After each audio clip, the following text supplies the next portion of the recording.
এই পরের লাইন দেখো, আমরা এর পরের লাইন লিখব।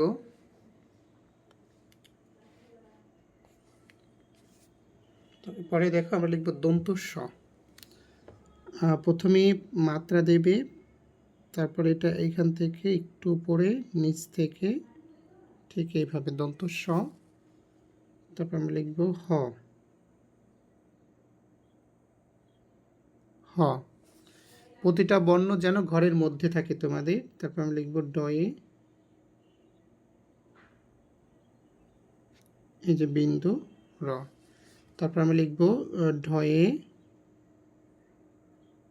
বিন্দু র, ডট বা বিন্দু দেবে। তারপর আমরা লিখব অন্তস্থ অ।